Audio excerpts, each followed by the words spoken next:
Hello friends, welcome to துளசி மாடம் channel. இன்றைக்கி breakfast பார்த்திங்கன்னா கேழ்வரகு கூழ் எடுத்துக்கிட்டோம்.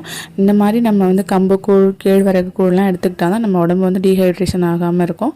அதுக்கப்புறம் பார்த்திங்கன்னா இட்லிக்கு ஊற வைக்கும் போது நம்ம வெந்தயம் ஊற வைப்போம் இல்லையா, அதில் கொஞ்சமாக மீந்துடுச்சு. அதை ஒரு மண் கொஞ்சம் போட்டு அதில் தண்ணி ஊற்றி இதில் தூவி விட்டுட்டேன்.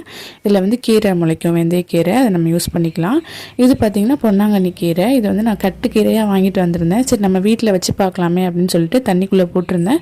எவ்வளோ அழகாக வேறு விட்டுருக்கு பாருங்கள். நீங்கள் வைக்கணும்னு நினச்சிங்கன்னா இந்த மாதிரி தண்ணியில் ஒரு 1 வீக் போட்டுட்டு அப்புறம் வச்சு பார்த்திங்கன்னா வேறு விட்டுருக்கும், நல்லா பிடிச்சிக்கும் மண்ணில். அப்புறம் நம்ம பூனைக்கு கொஞ்சம் தயிர் சாதம் கிளறி வச்சுட்டு நாங்களும் லஞ்ச் முடிச்சுட்டு ஈவினிங் போல் பூக்கட்டை ஸ்டார்ட் பண்ணேன். பூ கட்டுறது எனக்கு ரொம்ப பிடிக்கும், ரொம்ப பிடிச்ச ஹேபிட்டு.